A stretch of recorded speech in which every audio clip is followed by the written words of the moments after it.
Selamat datang dan selamat bergabung di channel Dongeng Malam. Bagi yang sudah mampir, jangan lupa tinggalkan jejak kalian dengan cara di-like dan komen video ini. Untuk kali ini, Dongeng Malam akan membawakan sebuah cerita dengan judul Jeritan di Rumah Sakit Jiwa Pelita Harapan. Kita mulai saja ceritanya. Malam itu udara di kota kecil Karangjati begitu lembab. Jalanan mulai lengang, hanya suara jangkrik dan sesekali raungan motor tua yang lewat. Di sebuah warung kopi sederhana dekat kampus, 5 anak muda duduk melingkar. Mereka tampak lebih gelisah daripada biasanya, meski gelas kopi dan gorengan masih tersisa di meja. Ardi, dengan kemeja kotak-kotaknya yang digulung sampai siku, menyandarkan tubuh ke kursi plastik dan berkata, "Kalian beneran gak mau ikut? Malam ini waktunya pas. Bulan gelap, gak banyak orang, dan katanya gerbangnya udah lama gak dikunci lagi." Sinta menoleh cepat, wajahnya tegang. "Ardi, kamu yakin? Itu bukan sekadar gedung kosong. Itu rumah sakit jiwa, dan kebakarannya dulu ngeri banget. Banyak yang mati di sana." "Aku ngerasa..." Ardi memotong, suaranya dibuat santai. "Justru itu seru. Kita cuma mau masuk, lihat-lihat, paling foto-foto. Lagian ada Dimas bawa kamera. Bisa buat konten juga." Dimas yang duduk sambil memainkan kamera DSLR-nya hanya tertawa kecil. "Iya, setidaknya ada bahan buat portofolio gue. Gedung tua terbakar gitu biasanya artistik kalau diabadikan. Tapi, kalau ada setan ikut nyempil di fotonya, itu bonus." Rina yang dari tadi diam, hanya menggenggam gelas tehnya yang sudah dingin. Matanya gelisah, seakan menimbang keputusan yang sudah diambil. "Aku nggak suka tempat kayak gitu, sumpah. Dari dulu aku paling takut rumah sakit. Apalagi rumah sakit jiwa yang kebakaran." Bagas, yang jarang bicara, akhirnya angkat suara. Suaranya berat, pelan, tapi menusuk. "Rumah sakit itu punya sejarah kelam. Bukan cuma gosip. Kakakku mati di dalam sana waktu kebakaran 1999. Dia nggak pernah bisa keluar. Sejak itu, aku nggak pernah sekalipun berani balik. Tapi kalau kalian mau, aku ikut." Semua menoleh kaget. Ardi menepuk bahunya, sedikit salah tingkah. "Loh, Gas, kalau gitu, bukannya kamu malah lebih baik nggak usah? Kamu punya kenangan buruk." Bagas hanya tersenyum tipis. "Justru itu. Aku mau lihat langsung. Mau tahu apa benar arwahnya masih di sana. Kalau memang iya, biar aku bisa, semacam pamitan." Udara jadi lebih berat. Sinta menatap Bagas dengan iba, sementara Rina merinding. Dimas, meski biasanya banyak bercanda, kali ini memilih diam. Ardi menepuk meja keras-keras. "Oke, fix. Malam ini kita ke sana. Gak usah mikir panjang. Siap-siap, kita berangkat jam 10. Jangan ada yang mundur." Pukul 10:15, sebuah mobil tua meluncur pelan melewati jalanan Karangjati. Lampu jalan mulai jarang, membuat suasana makin sepi. Di kursi depan, Ardi yang menyetir tampak penuh semangat, sementara Sinta di sebelahnya terus memandangi kaca jendela, berusaha menenangkan firasat buruk. "Jaraknya berapa?" tanya Dimas dari kursi belakang sambil menyalakan kamera, merekam perjalanan. "Sekitar 15 menit lagi," jawab Ardi ringan. "Rumah sakitnya ada di pinggir kota, dekat hutan karet. Udah lama nggak ada yang ngurus. Katanya orang-orang sekitar juga takut lewat jalan itu malam-malam." "Pantes," sahut Rina, memeluk tasnya erat. "Aku aja udah ngerasa nggak enak dari sekarang." Bagas hanya duduk bersandar, tatapannya lurus menembus kegelapan luar. Ia tahu betul arah yang dituju. Jalan ini dulu sering ia lewati bersama kakaknya sebelum tragedi kebakaran itu terjadi. Aroma hutan karet yang basah, suara daun berdesir, semuanya memunculkan kenangan pahit. Setelah beberapa menit, akhirnya gerbang besar itu terlihat. Besi hitamnya sudah berkarat, cat mengelupas, dan di bagian atas terpampang papan nama usang bertuliskan, Rumah Sakit Jiwa Pelita Harapan. Sebagian hurufnya hilang, seperti terbakar. Mobil berhenti tepat di depan gerbang. Semua terdiam.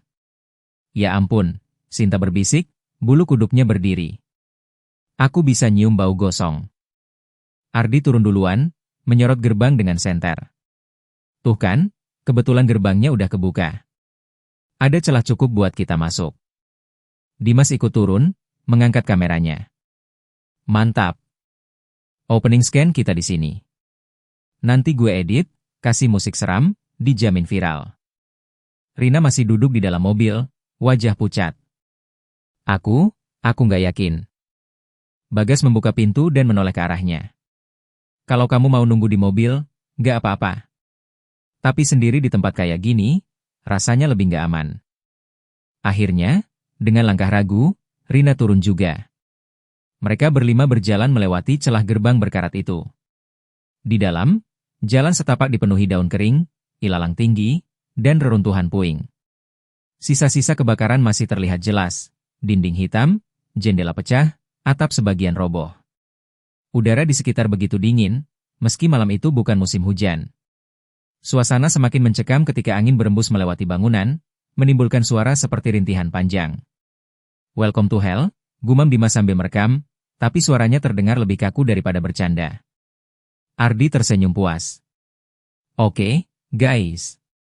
Kita mulai eksplorasi. Ingat, jangan kepisah. Mereka melangkah masuk ke lobi rumah sakit, di mana langit-langit hangus dan lampu gantung meleleh menggantung miring. Di lantai, masih ada bekas ranjang pasien yang terbakar setengah, roda berkarat berdecit pelan terkena angin. Rina menutup hidungnya. Astaga, bau apa ini? Kayak daging gosong. Sinta menggigil, matanya menatap sekeliling penuh kewaspadaan. Itu bukan cuma bau. Ada sesuatu di sini yang belum pergi. Ardi menyalakan senternya lebih terang. Tenang, Sin. Jangan nakutin diri sendiri. Kita cuma mau lihat, terus pulang. Tiba-tiba terdengar suara keras dari lantai atas, seperti sesuatu jatuh menghantam lantai. Semua terdiam, menahan napas. Apaan tuh? Dimas berbisik. Bagas mengernyit. Kayaknya, ranjang atau kursi yang ambruk. Sinta menggenggam tangan Ardi erat-erat. Aku nggak mau ke atas. Ardi justru tersenyum menantang. Justru itu yang bikin seru. Yuk. Mereka pun mulai menaiki tangga berdebu, kayunya berderit seakan siap patah. Dan malam panjang itu pun baru saja dimulai. Tangga tua itu berderit setiap kali diinjak. Debu beterbangan, menusuk hidung, membuat Rina batuk kecil. Dimas menyorotkan kamera ke atas, lensanya menangkap bayangan samar di ujung tangga. Kalian lihat nggak? Suaranya bergetar. Ardi mengangkat senter. Lihat apa? Tadi, kayak ada orang lewat, jawab Dimas pelan. Rina langsung meraih lengannya. Jangan bercanda. Bagas yang ada di belakang tetap dingin. Kalau ada orang, mungkin cuma anak-anak kampung yang iseng. Udah, jalan terus. Mereka sampai di lantai 2. Koridor panjang membentang dengan pintu-pintu ruangan di kiri kanan. Cat dinding terkelupas, beberapa pintu hangus terbakar. Sisa-sisa ranjang besi berkarat berserakan.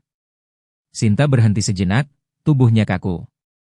Ardi, aku dengar suara orang nangis. Ardi menoleh cepat. Mana? Aku nggak dengar apa-apa. Benar, Dimas menimpali, wajahnya pucat. Di mic kamera gue kedengeran suara, kayak rengekan. Suara itu makin jelas, lirih, serak, seperti tangisan perempuan yang terputus-putus. Udara jadi lebih dingin. Rina mulai gemetar. Aku nggak kuat, ayo pulang aja. Ardi tetap bersikeras. Kita udah sampai sini. Kita cek satu ruangan aja, habis itu keluar. Oke. Dengan berat hati, mereka masuk ke salah satu ruangan bekas bangsal. Dindingnya penuh jelaga, ranjang-ranjang hangus tersisa rangka besi. Di pojok ruangan, ada kursi roda terbakar.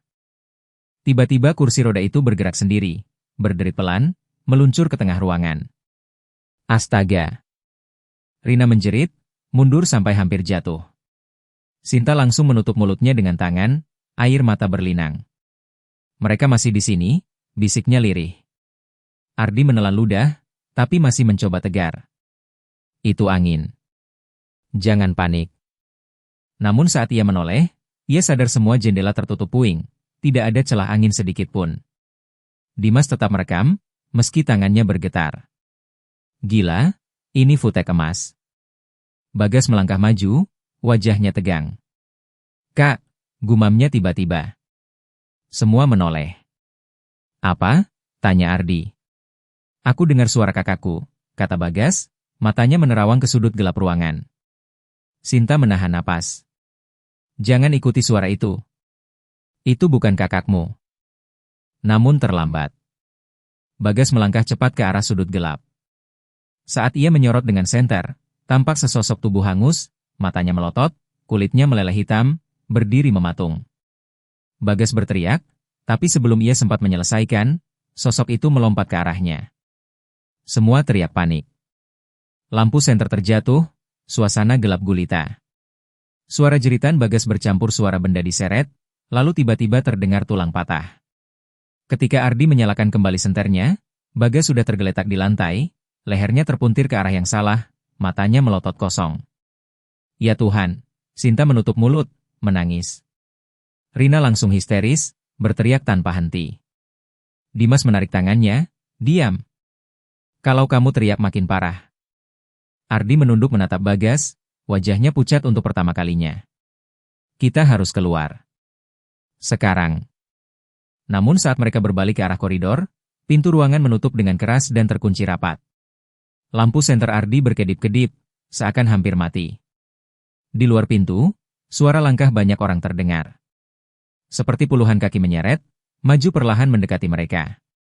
Disertai bisikan-bisikan samar, "Tolong, tolong kami, jangan tinggalkan kami di sini." Dimas gemetar hebat, kameranya merekam tanpa sengaja. Lensa menangkap bayangan-bayangan hitam yang merayap di dinding, bergerak mendekat.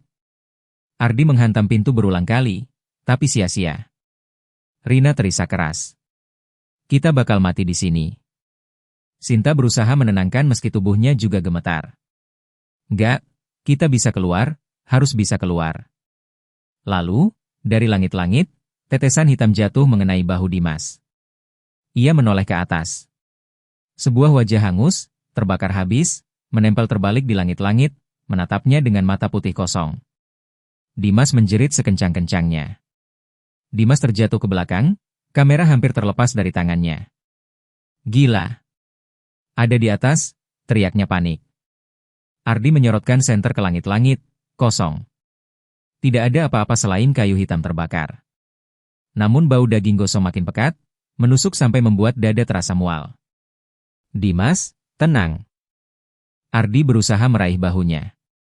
Tapi Dimas sudah terlanjur kalut. "Aku lihat jelas." Wajahnya nempel di atas. "Dia ngeliatin aku." Sinta menggenggam tangan Ardi erat, air mata mengalir. "Ardi, kita harus keluar, sumpah aku nggak kuat." Tiba-tiba suara pintu berderit pelan. Tanpa ada yang menyentuh, pintu yang tadi terkunci terbuka sedikit, menciptakan celah gelap di luar koridor. Rina terisak. "Aku nggak mau, jangan keluar, itu jebakan." Namun Ardi, dengan rasa takut yang bercampur putus asa, menarik semua keluar. Mereka berlari ke koridor, meninggalkan mayat Bagas yang kaku di lantai. Koridor lantai 2 seakan memanjang tanpa ujung. Lampu senter hanya menyorot dinding hitam penuh bekas jelaga. Suara langkah-langkah mereka bergema, bercampur suara lain yang mengikuti. Lebih berat, lebih banyak, seperti ada belasan orang berjalan bersama. "Cepat! Tangga ke bawah!" teriak Ardi. Namun saat mereka belok ke arah tangga, jalan itu tertutup reruntuhan. Kayu terbakar dan beton patah menutupi akses turun. Dimas mengumpat, "Sial! Kita kejebak." Sinta menoleh panik ke sekeliling. "Kalau gitu kita cari tangga lain." Mereka berlari lagi melewati lorong. Tiba-tiba terdengar suara seperti roda berputar. Dari ujung lorong, sebuah kursi roda berkarat bergerak sendiri, meluncur cepat ke arah mereka. "Awas!" Ardi mendorong Rina ke samping. Kursi roda menghantam dinding, berbalik, lalu meluncur lagi, seakan hidup. Rina jatuh tersungkur, lututnya berdarah. Ia menjerit. "Aku nggak bisa lari. Aku nggak bisa." Sinta menunduk menolongnya, tapi saat ia meraih Rina, sesuatu menarik kaki Rina ke arah gelap lorong. "Tolong! Tolong aku!" Rina menjerit histeris, tubuhnya diseret oleh sesuatu yang tak terlihat. Kukunya mencakar lantai, meninggalkan goresan panjang. Rina. Sinta mencoba menarik tangannya, namun tarikan itu terlalu kuat. Dalam sekejap, Rina terseret ke kegelapan, jeritannya menggema panjang, lalu berhenti mendadak dengan suara seperti tulang patah. Hening. Sinta jatuh terduduk, wajahnya pucat, air mata deras. Ya Tuhan. Rina. Ardi meraih tangannya. Kita nggak boleh diam di sini. Kita harus cari jalan keluar. Dimas, yang wajahnya sudah basah keringat, masih menggenggam kamera. Tapi kini ia gemetar hebat. Kita semua bakal mati di sini. Mereka bertiga berlari lagi. Sampai akhirnya mereka menemukan sebuah ruangan besar dengan pintu ganda terbuka lebar. Di atas pintu tertulis samar dengan cat yang sudah terbakar, ruang operasi. Masuk. Kita sembunyi dulu. Ardi mengarahkan. Mereka masuk, menutup pintu. Ruangan itu dipenuhi meja operasi berkarat, lampu gantung yang meleleh, dan dinding penuh bercak hitam. Di sudut, ada meja logam dengan ikatan kulit masih menempel. Dimas mengangkat kamera, merekam meski tangannya bergetar. Gila, ini kayak film neraka. Tiba-tiba lampu gantung berderit, bergerak sendiri. Suara logam beradu memantul. Udara semakin dingin, napas mereka terlihat seperti uap. Sinta menutup telinganya, mulai histeris. Aku dengar lagi. Suara orang jerit. Mereka kebakar. Mereka kebakar semua. Ardi memeluknya. Tenang, aku di sini. Namun saat itu, kamera Dimas mati mendadak. Ia menepuk-nepuknya panik. Sial. Baterainya penuh. Kenapa bisa mati? Dari layar kamera yang mati, muncul pantulan samar. Sosok-sosok hitam mengelilingi mereka, meski secara kasat mata ruangan itu kosong. Dimas menjerit, melempar kamera ke lantai. Kamera pecah, lensanya retak.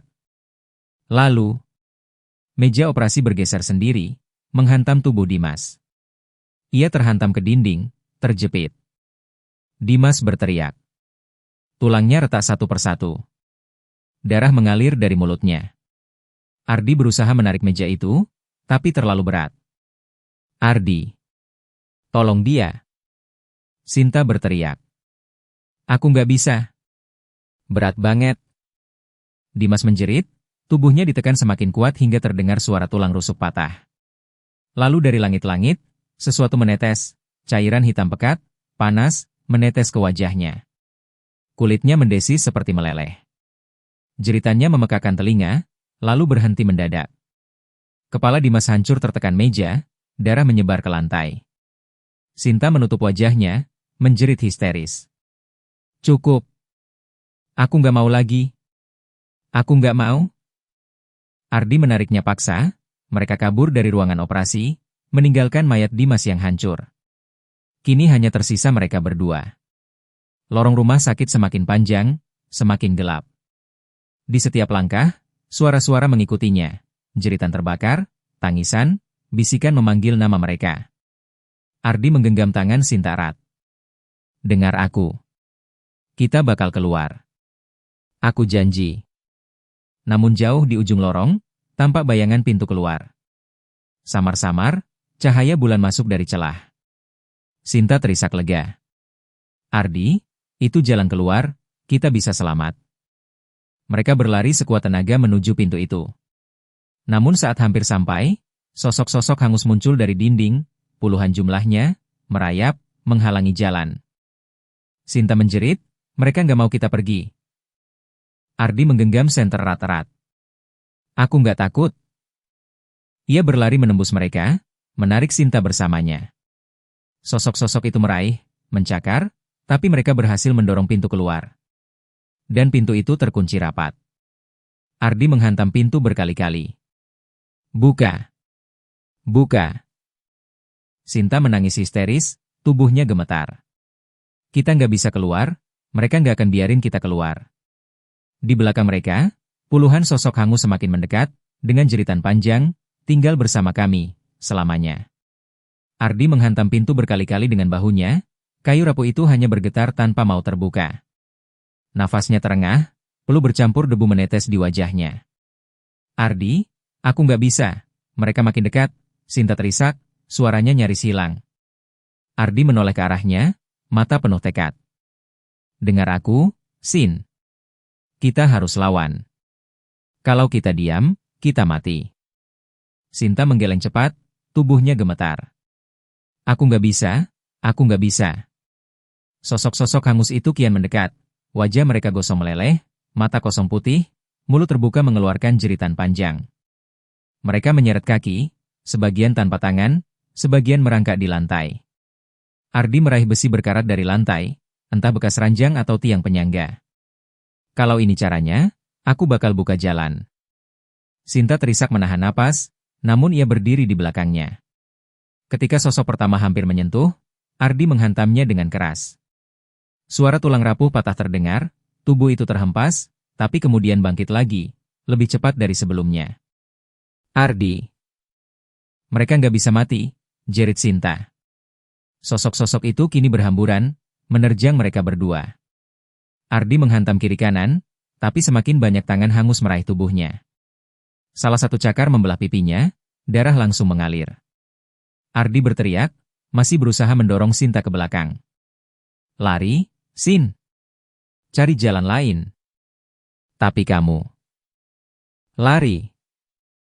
Sinta menjerit, terpaksa berlari ke arah samping lorong.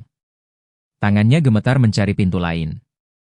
Ia menemukan satu pintu kecil setengah terbakar, ruang penyimpanan. Ia masuk dengan cepat. Sementara itu, Ardi dikerumuni puluhan sosok. Ia menghantam, menendang, tapi jumlahnya terlalu banyak. Mereka mencakar, menggigit, dan akhirnya tubuh Ardi ditarik ke lantai. Jeritannya menggema, tulangnya patah satu demi satu, tubuhnya diseret ke kegelapan. Sinta yang bersembunyi di balik pintu ruang penyimpanan menutup mulutnya dengan tangan, air mata deras. Ia mendengar jelas suara Ardi, jeritan terakhir yang berubah menjadi raungan putus asa, lalu hening. Ardi, bisiknya lirih, tubuhnya gemetar hebat. Dari celah pintu, ia melihat lorong kini sepi, hanya sisa noda darah dan bayangan samar. Sosok-sosok hangus itu entah kemana. Sinta hampir pingsan, tubuhnya lemas. Tapi kemudian ia sadar, ia sendirian. Kalau tetap di ruangan itu, ia pasti ditemukan. Ia harus keluar. Dengan langkah terseok, ia membuka pintu, berjalan kembali ke lorong. Udara makin pengap, bau gosong semakin pekat. Tiba-tiba, dari ujung lorong, cahaya samar tampak. Cahaya bulan, menembus jendela pecah. Sinta berlari, meski lututnya lemah. Ia mendorong puing, menyingkirkan kayu terbakar, hingga akhirnya sampai di jendela besar yang menghadap halaman rumah sakit. Ya Tuhan, jalan keluar, air matanya bercucuran. Namun saat ia berusaha memanjat, sebuah tangan hangus muncul dari balik jendela, meraih rambutnya. Sinta menjerit sekuat tenaga, meronta. Tangan itu menariknya kuat, hampir menyeretnya keluar. Namun pada detik terakhir, sesuatu menghantam kaca dari luar, sebuah batu besar. Kaca pecah, tangan itu terputus, jatuh ke lantai dan hancur jadi debu. Sinta menoleh kaget. Di luar jendela, ada seorang lelaki tua penjaga kebun karet, dengan senter dan wajah panik. Cepat! Lompat! Mereka nggak bisa keluar area ini. Tanpa berpikir lagi, Sinta memanjat jendela, meski kakinya terluka. Ia melompat, jatuh ke tanah keras. Lelaki itu meraih tangannya, menariknya bangkit. Lari! Sebelum mereka sadar kau sudah keluar. Sinta dan lelaki tua itu berlari menjauh dari bangunan hangus itu. Di belakang mereka, rumah sakit jiwa terbengkalai itu bergema suara jeritan, ribuan jeritan, bercampur tangisan. Suara-suara yang terdengar seperti peringatan, atau mungkin kutukan. Malam itu, hanya Sinta yang selamat. Dari 5 orang yang masuk, 4 terkubur di dalam. Bagas dengan leher terpuntir, Rina yang diseret ke kegelapan, Dimas yang hancur di bawah meja operasi, dan Ardi yang tubuhnya dicabik hidup-hidup. Sinta tak pernah kembali ke tempat itu. Tapi setiap kali ia menutup mata, ia masih mendengar suara-suara itu. Tinggal bersama kami, selamanya. Dan setiap kali ia melewati kebun karet di pinggiran Karangjati, ia bersumpah bisa melihat siluet gedung rumah sakit itu di kejauhan, meski orang lain berkata gedung itu sudah rata dengan tanah. Sudah 3 tahun berlalu sejak malam itu, namun Sinta belum pernah benar-benar bisa tidur nyenyak. Ia pindah ke kota lain, berhenti kuliah, dan memilih hidup sederhana dengan keluarganya. Meski tubuhnya selamat, jiwanya seolah tertinggal di reruntuhan rumah sakit itu. Setiap malam, mimpi buruk yang sama datang. Ia melihat Bagas terbaring dengan leher terpuntir, Rina terseret meninggalkan jejak darah panjang, Dimas hancur di bawah meja operasi, dan Ardi yang berteriak namanya sebelum tubuhnya dicabik kegelapan. Dalam mimpi itu, mereka semua menatapnya dengan mata kosong, seolah menyalahkan, "Kenapa kamu yang selamat? Kenapa bukan kami?" Sinta sering terbangun dengan tubuh penuh keringat dingin. Yang lebih mengerikan, kadang ia mendengar suara-suara itu bahkan saat terjaga. Saat sedang mencuci piring, ada suara lirih memanggil dari balik jendela. Saat ia berjalan sendirian, ada bayangan hitam mengikuti dari pantulan kaca toko. Pernah sekali, ia menemukan kameranya Dimas di bawah ranjang rumah barunya. Padahal ia yakin kamera itu hancur di rumah sakit terbakar. Layarnya retak, tapi saat ia coba menyalakannya, video terakhir masih tersimpan. Rekaman kabur, penuh suara jerit dan asap hitam. Namun di akhir rekaman, ada wajahnya sendiri, Sinta, duduk di ruangan operasi, diikat di meja logam, menangis, sementara sosok-sosok hangus mengelilinginya. Rekaman itu berhenti dengan suara Ardi berbisik lirih. "Tinggal bersama kami, selamanya." Sinta membanting kamera itu, namun besok paginya kamera itu kembali utuh, terletak di meja kamarnya. Sejak itu, ia tahu, ia mungkin selamat dari rumah sakit, tapi jiwa-jiwa yang terperangkap di dalam tidak pernah benar-benar melepaskannya. Malam demi malam, ia merasa semakin dekat dengan batas kewarasan. Dan di suatu dini hari, ia menulis di buku catatannya. "Kalau suatu saat aku menghilang, jangan cari aku. Aku akhirnya kembali ke tempatku. Karena aku seharusnya mati bersama mereka." Dan cerita selesai di sini. Terima kasih sudah mengikuti cerita sampai akhir. Untuk cerita dengan judul Jeritan di Rumah Sakit Jiwa Pelita Harapan berakhir di sini. Akan banyak lagi cerita-cerita menarik yang akan dibawakan Dongeng Malam. Jadi silahkan di-subscribe channel ini agar tidak tertinggal cerita-cerita menarik dari video berikutnya. Dan jika kalian suka dengan cerita-cerita seperti ini, silahkan di-share video ini agar channel ini bisa lebih berkembang lagi.